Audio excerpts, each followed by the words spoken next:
Hello friends, welcome back to my channel कोविड-19 tutorials by advocate RK साहब। कल हमने नया सब्जेक्ट स्टार्ट किया था जो था the specific relief act of 1963 और इसमें हमने दो टॉपिक्स कवर किए थे। एक था प्रिलिमिनरी पार्ट उसका और दूसरा था रिकवरिंग पोजेशन ऑफ प्रॉपर्टी। आज हम बात करेंगे स्पेसिफिक परफॉर्मेंस ऑफ कॉन्ट्रैक्ट्स की और आज इसमें हम इसका एक टॉपिक कवर करेंगे जो है contracts which cannot be specifically enforced.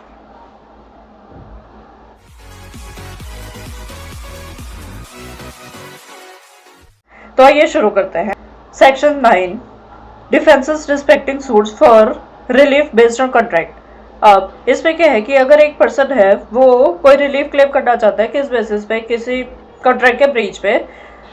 वो पर्सन क्या है, अगर उसके खिलाफ कोई रेमेडी अवेलेबल है किसके जिस पर्सन को उसने सू किया तो वो क्या कर सकता है, तो वो कॉन्ट्रैक्ट के अंडर उसके पास जितने भी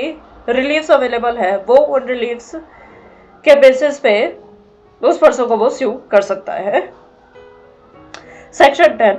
cases in which specific performance of contract enforceable. अब किन किन सिचुएशंस में जो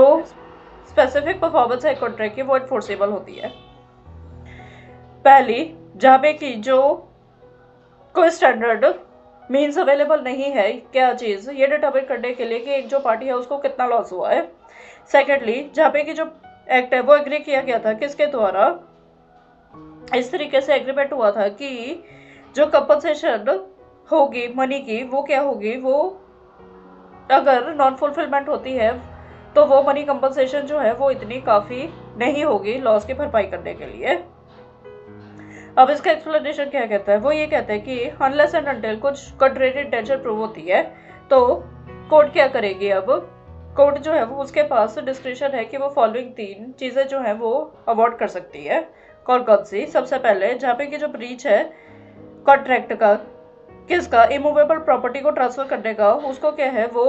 अगेन सेम चीज जो मनी कंपनसेशन है वो काफ़ी नहीं है उसके ट्रांसफर की, अगर लॉस होता है ट्रांसफर से उसकी भरपाई करने के लिए। सेकेंडली, जहाँ पे कि जो ब्रीच है कॉन्ट्रैक्ट का टू ट्रांसफर मूवेबल प्रॉपर्टी, उसको क्या किया जा सकता है, रिलीव उसमें क्लेम कर सकता है person accept in following 2 cases में। कौन सी? जहाँ पे की जो प्रॉपर्टी है वो ऑर्डनरी उसकी नेचर ऐसी नहीं है कि वो इजीली अवेलेबल हो मार्केट में, या फिर मतलब हम कह सकते हैं कि वो एक रेयर वैल्यू है, तो पार्टी जो है वो ये कहती है कि नहीं मुझे पैसे नहीं चाहिए, मुझे तो वही रेयर आर्टिकल चाहिए। दूसरी सिचुएशन, जहाँ पे की जो प्रॉपर्टी है वो डिफेंडेंट ने होल्ड की थी प्लेटिफ के बिहाफ पे एज एजेंट, दैट इज प्लेटिफ ने कहा था डिफेंडर को कि ठीक है तुम मेरे एजेंट हो तो मेरे बिहाफ में ये प्रॉपर्टी होल्ड करके रखो। अब हम बात करते हैं सेक्शन 11 की, cases in which specific performance of contracts connected with trust enforceable. इसमें क्या है, कुछ अदरवाइज प्रोवाइड नहीं किया गया है इस एक्ट में तो क्या होगा, जो स्पेसिफिक परफॉर्मेंस है कॉन्ट्रैक्ट की वो कोर्ट के डिस्क्रिप्शन पे क्या हो सकता है, कोर्ट जो है अपने डिस्क्रिप्शन का इस्तेमाल करेगी किसके लिए कि वो एनफोर्स करा सकता है एक ऐसे कॉन्ट्रैक्ट को जब जो एक्ट का एग्रीमेंट हुआ था, जिस एक्ट को लेके एग्रीमेंट हुआ था 2 पार्टीज के बीच में, वो क्या है उसमें ये एग्रीमेंट हुआ था कि कॉन्ट्रैक्ट जो है वो या तो पूरे का पूरा परफॉर्म होगा या उसका कुछ पार्ट परफॉर्म किया जाएगा किसके द्वारा, ट्रस्ट के बिहाफ पे। अब कोई ऐसा कॉन्ट्रैक्ट हुआ है किसके द्वारा, ट्रस्टी द्वारा, जहाँ पे कि जो उसको पावर्स दी गई थी उसने एक्सेस में अपनी पावर्स का इस्तेमाल किया है, तो इससे क्या हुआ है, इससे जो भी ब्रीच कॉज हो गया है किसको, किसी दूसरी पर्सन को। क्यों? क्योंकि वो एम्पावर्ड ही नहीं था, उसको ऑथराइज नहीं किया गया था कि आप ज़्यादा अपनी पावर्स का इस्तेमाल करो। अब हम बात करते हैं सेक्शन 12 की, specific performance of part of contract, पूरे का पूरा नहीं उसका सिर्फ पार्ट। अब ये क्या कहता है, except as otherwise herein provided, अगर कुछ प्रोवाइड किया गया है तो उसके एक्सेप्शन में क्या होगा, जो कोर्ट है अपने डिस्क्रिप्शन का इस्तेमाल कर सकती है वो, और क्या कह सकती है कि जो कॉन्ट्रैक्ट है उसको आप स्पेसिफिकली एनफोर्स करो। जहाँ पे कि जो पार्टी है टू द कॉन्ट्रैक्ट वो अनेबल है किसके लिए, पूरे का पूरा या तो कॉन्ट्रैक्ट परफॉर्म करने के लिए या उस कॉन्ट्रैक्ट का कुछ पार्ट परफॉर्म करने के लिए, तो उसमें क्या होगा, और जो उसने परफॉर्म करना है मतलब उसका थोड़ा सा ही पार्ट है, दैट इज सपोज अब ले लेते हैं कि 99% वो अपना परफॉर्म कर चुका है पार्ट, बट 1% जो है वो कहते हैं कि मुझसे परफॉर्म नहीं हो रहा है। तो उस सिचुएशन में क्या होगा, जो कोर्ट है वो ये कहेगी पार्टी को कि ठीक है, जितना आप अपना पार्ट है उसको आप परफॉर्म करो, और बाकी का जो रह गया है उसमें आप अपनी कंपनसेशन दो दूसरी पार्टी को। सब सेक्शन 3 इसका क्या कहता है, जहां पे कि जो पार्टी टू द कॉन्ट्रैक्ट है वो अनेबल है किसके लिए, पूरे का पूरा पार्ट परफॉर्म करने के लिए, तो उस क्या हो सकता है, दो चीजें हो सकती है। जो उसने कहा है कि मुझसे नहीं हो रहा है पार्ट परफॉर्म, वो क्या होगा, वो या तो कंसिडरेबल पार्ट बनाएगा, दैट इज हैवी कहेगा, हैवी अमाउंट हम कह सकते हैं कि सपोज उसने 60% परफॉर्म नहीं किया, सिर्फ 40% परफॉर्म किया है, तो दिस 60% इज कंसिडरेबल अमाउंट किसका, पूरे के पूरे कॉन्ट्रैक्ट का।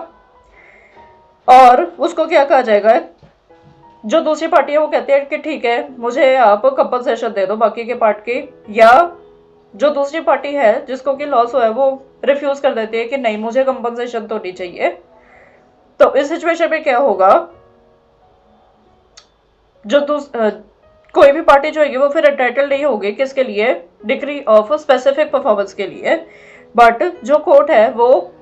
दूसरे पार्टी के सूट पे क्या कर सकता है, अपने डिस्क्रिप्शन का इस्तेमाल कर सकता है, और फॉलोइंग दो चीजें वो ऑर्डर कर सकता है। कौन कौन सी, अगर जो क्लॉज ए में पार्ट कर रहा है, जो क्लॉज ए में अगर कोई पार्ट फॉल कर रहा है, ए क्लॉज क्या था उसमें कि कंसिडरेबल पार्ट वाला जो हमने पढ़ा था कि ठीक है मेरे को कंपनसेशन दे दो, तो उसमें कोर्ट क्या कहेगी, वो ये कहेगी कि आप कॉन्ट्रैक्ट परफॉर्म करो, और जितने भी जो भी डिडक्शंस वगैरह होगी वो सारे डिडक्शंस जो है वो रिमेनिंग पार्ट की आप अपने डिडक्शंस करके जो दूसरी पार्टी है दैट इज जो सफर पार्टी है उसको आप पे कर दो। या क्लॉज बी दैट इज जो पार्टी है कि नहीं मुझे कंपनसेशन ही चाहिए, उसमें आप कोर्ट क्या कर सकती है, वो ये कह सकती है कि पूरे का पूरे कॉन्ट्रैक्ट का जो है वो आप सफर पार्टी को कंसिडरेशन पे करो। या फिर दूसरा जो कोर्ट है वो क्या उसके पास वो ऑर्डर कर सकती है, वो ये कह सकती है कि जितने भी क्लेम्स है वो सारे क्लेम्स जो है वो रेलिक्विश करो, और क्या करो, जो रिपेयरिंग पार्ट के रिगार्डिंग जितने भी क्लेम थे उसको आप रेलिक्विश कर दो। कोर्ट ऐसा भी ऑर्डर कर सकती है। अब जहाँ पे कि जो पार्ट है कॉन्ट्रैक्ट का पूरा कॉन्ट्रैक्ट है, उसमें से कुछ पार्ट जो है वो परफॉर्म किया जा सकता है और कुछ पार्ट जो है वो परफॉर्म नहीं किया जा सकता है, तो कोर्ट क्या कह सकती है कि जो पार्ट परफॉर्म किया जा सकता है उसमें कोर्ट कहेगी कि ठीक है आप इसको एनफोर्स करो, स्पेसिफिकली आप अपना जो पार्ट है उसको आप परफॉर्म करो। अब इसका एक्सप्लेनेशन क्या कहता है, वो ये कहता है कि अगर जो पार्टी है टू द कॉन्ट्रैक्ट की वो अगर अनेबल है किसके लिए, पूरे का पूरा कॉन्ट्रैक्ट परफॉर्म करने के लिए, तो वो क्या कर सकता है, जिस डेट पे वो कहा गया था जो मैटर एग्जिस्ट कर रहा था वो अब खत्म हो जाएगा मैटर, किस डेट पे, जब वो डेट जो है वो परफॉर्मेंस की आ चुकी है, दैट इज जो पार्टी है जिस डेट पे कहा गया था कि आप इस डेट पे अपना पार्ट परफॉर्म करोगे,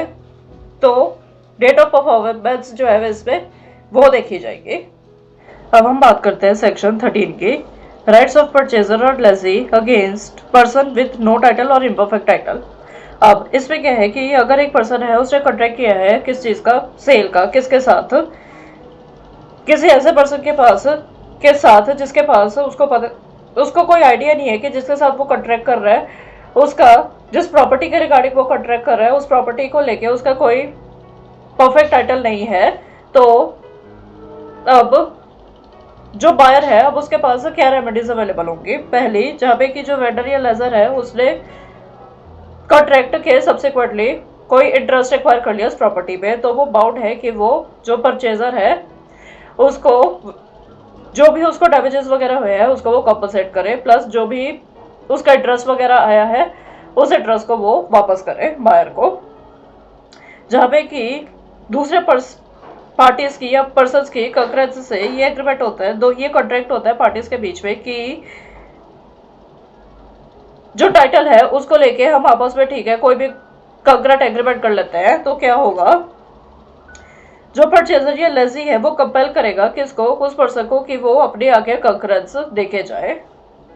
जहाँ पे कि जो वेंडर है उसने प्रोफेस किया है कि वो अनकम्बर्ड प्रॉपर्टी बेच देगा, बट जो प्रॉपर्टी उसने बेची है वो मॉर्गेज प्रॉपर्टी है, तो परचेजर जो है वो कह सकता है किसको, वेंडर को, कि जो ये मॉर्गेज प्रॉपर्टी है उसको, उसके ऊपर का जो भी मॉर्गेज वगैरह है उसको आप ख़त्म करोगे, क्योंकि बाहर ने गुड फेथ पे ये प्रॉपर्टी खरीदी थी और वेंडर भी ये कह रहा था कि ठीक है मैं आपको जो है वो अनकवर्ड प्रॉपर्टी दूंगा, बट उसने मॉर्गेज प्रॉपर्टी दी है किसने, वेंडर ने। तो जो वेंडर है उसी की ये ड्यूटी बनेगी किस चीज़ की, कि जो भी उसके ऊपर कंप्रेस है, कोई मॉर्गेज है या कुछ भी है, वो उसको ख़त्म करे और अनकवर्ड प्रॉपर्टी जो है वो बायर को वो हैंड ओवर करे। अब जहाँ पे कि जो वेंडर या लेसी है उन्होंने स्यू किया है किसके लिए, किसी स्पेसिफिक परफॉर्मेंस के लिए, और जो सूट है उसको डिसमिस कर दिया गया है किस ग्राउंड के ऊपर, या तो टाइटल नहीं है, बॉन्ड ऑफ टाइटल है, या जो टाइटल है वो इम्परफेक्ट टाइटल है। तो जो डिफेंडेंट है उसके पास ये राइट होगा किस चीज़ का, कि वो उसकी जितनी भी डिपॉजिट मनी लगी है वो, प्लस कोई भी उसके ऊपर इंटरेस्ट आया है वो, प्लस जो कॉस्ट ऑफ सूट्स है वो सारा वो बाउंड है, कि वो बाउंड नहीं है, वो एंटाइटल है कि वो उसका जितना भी ये खर्चा हुआ है उसको वो वापस करे। अब जो प्रोविजंस है सब सेक्शन 1 की, दैट इज जो भी हमने ये सब सेक्शन पढ़ा है वो क्या होगा, ये सारी प्रोविजंस जो है अगर कॉन्ट्रैक्ट होता है किसी भी मूवेबल प्रॉपर्टी के रिगार्डिंग, तो उस मूवेबल प्रॉपर्टी के ऊपर भी जो है ये सारी प्रोविजंस जो है वो एप्लीकेबल हो सकती हैं। अब हम बात करते हैं contracts which cannot be specifically enforced की। Section 14 contracts not specifically enforceable. अब जो फॉलोइंग टाइप के कॉन्ट्रैक्ट्स हैं उनकी जो है वो स्पेसिफिक एनफोर्समेंट नहीं हो सकती है। कौन कौन से? पहला जो कॉन्ट्रैक्ट है नॉट परफॉर्मेंस का, उसमें क्या है कि मनी कंपनसेशन जो है वो काफ़ी है, दैट इज कोई ज़्यादा नुकसान नहीं हुआ है, मतलब अगर नुकसान हुआ भी है तो उसको अगर आप मनी में कंपनसेशन दे रहे हो तो दैट्स सफिशेंट। दूसरी सिचुएशन जहाँ पे कि जो कॉन्ट्रैक्ट है उसमें बहुत छोटी डिटेल्स इन्वॉल्व है। तीसरा, अगर कोई ऐसा कॉन्ट्रैक्ट है जो कि डिपेंडेंट है पार्टीज की पर्सनल क्वालिफिकेशंस के ऊपर, जैसे कि आपको अगर याद होगा मैंने कॉन्ट्रैक्ट में आपको एक एग्जांपल दिया था पेंटर का, तो जो पेंटिंग है वो एक पर्सन की पर्सनल क्वालिफिकेशन होती है। उस पर्सन की डेथ के बाद आप उसके लीगल रिप्रेजेंटेटिव्स को नहीं कह सकते हो कि आप मेरे लिए पेंटिंग बनाओ। नेक्स्ट, जहाँ पे की जो कॉन्ट्रैक्ट की नेचर है वो इस तरीके की है जिसमें कि कॉन्टिन्यूस ड्यूटी चलती है, और ऐसी ड्यूटी जो है वो अब कोर्ट नहीं देखेगी, हर एक ड्यूटी को ध्यान में रखेगी। क्यों? क्योंकि कोर्ट के पास अपना ही बहुत काम होता है, तो इसलिए इसमें भी जो अगर कॉन्टिन्यूस ड्यूटी इन्वॉल्व होती है तो उसको आप स्पेसिफिकली एनफोर्स नहीं करा सकते हैं। अब अगर कोई मैटर रेफर किया जा रहा है किसके लिए, आर्बिट्रेशन के लिए, तो अगर सेविंग क्लॉज लगता है ऐसे एग्रीमेंट के ऊपर तो वो सेविंग क्लॉज एप्लीकेबल होगा। बट नॉर्मली क्या होता है कि कॉन्ट्रैक्ट नहीं करती हैं पार्टीज आपस में कि नहीं हमें अपना मैटर जो है वो आर्बिट्रेशन में ही रेफर करना है। अब अगर एक पार्टी है उसने वो कर दिया है, अपना जो पार्ट उसने परफॉर्म करना था उसने उस पार्ट को अपना ब्रीच कर दिया है, और अब वो कह रहे हैं कि मुझे अपना मैटर जो है वो आर्बिट्रेशन में रेफर कराना है, और वो कॉन्ट्रैक्ट पे भी दिखाता है कि ये देखो हमने क्लॉज डाला हुआ था आर्बिट्रेशन का, तो जो ऐसा कॉन्ट्रैक्ट होगा वो ऐसे सूट को बार कर देगा। अब इसका सबसेक्शन 3 क्या कहता है, वो ये कहता है कि कुछ भी जो मेंशन्ड है क्लॉज ए में, क्लॉज सी में, क्लॉज डी में, किसके सेक्शन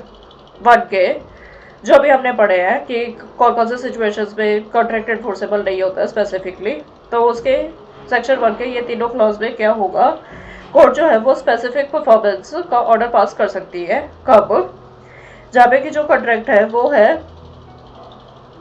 एनफोर्समेंट करवा रहा है किसी कॉन्ट्रैक्ट का, तो उसका कोई अगर सूट डाला गया तो उसमें क्या होगा, कोर्ट कह सकती है कि जो भी प्रॉपर्टी है उस पर अगर कोई मॉर्गेज हुआ है वो आप मॉर्गेज फर्निश करो, या उसके रिगार्डिंग कोई सिक्योरिटी पड़ी है तो वो सिक्योरिटी आप दो, या फिर वो कह सकती है कंपनी को कि वो कंपनी के जो भी डिबेंचर्स वगैरह है उसको आप टेक ओवर कर लो। अब जहाँ पे कि जो सूट है वो किसका है, execution of formal deed of partnership, formal deed है बस पार्टनरशिप की, और जो पार्टीज है उन्होंने उस डीड के अकॉर्डिंगली अपना बिजनेस जो है वो स्टार्ट कर लिया है। दूसरी सिचुएशन जहाँ पे कि जो परचेज किया है पार्टनर्स ने शेयर, या तो सारे पार्टनर्स कर सकते हैं, कोई भी एक पार्टनर कर सकता है, या पूरी फर्म जो है वो कोई शेयर खरीद सकती है। तीसरी सिचुएशन जहाँ पे कि जो सूट है किसके लिए है, उस कॉन्ट्रैक्ट के एनफोर्समेंट के लिए है जो कि रिलेटेड है बिल्डिंग के कंस्ट्रक्शन के लिए। तो अब इसमें प्रोवाइजो लगता है, वो 3 कंडीशंस है इस प्रोवाइजो की। कौन कौन सी? पहले जहाँ पे की जो बिल्डिंग है या जो वर्क का नेचर है वो इतनी प्रिसाइसली कॉन्ट्रैक्ट में लिखा हुआ है कि कोर्ट भी देखती है, कोर्ट को भी पता चल जाता है कि किस बिल्डिंग की बात हो रही है या कौन से नेचर ऑफ वर्क की बात हो रही है। दूसरा प्रोवाइजो उसका क्या कहता है, जो प्लेटिफ है उसका कोई सब्सटेंशियल इंटरेस्ट है किसमें, कॉन्ट्रैक्ट की परफॉर्मेंस में, और जो इंटरेस्ट है वो उसका ऐसे नेचर का है कि अगर उसका ये इंटरेस्ट लूज होता है तो वो मनी कंपनसेशन जो होगी वो उसके लिए काफ़ी नहीं मानी जाएगी। तीसरा, जो डिफेंडेंट है उसने कॉन्ट्रैक्ट के पर्सवेंस में क्या किया है, उसने पोजेशन लिया है किसका, या तो पूरी की पूरी लैंड का जिसपे की कंस्ट्रक्शन हो रही है,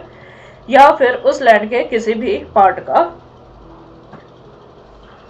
तो फ्रेंड्स, आज के लिए बस इतना ही। अगर आपको मेरा ये वीडियो पसंद आया तो प्लीज़ मेरा चैनल सब्सक्राइब करना ना भूलें और बेल आइकन दबाना ना भूलें। Thank you.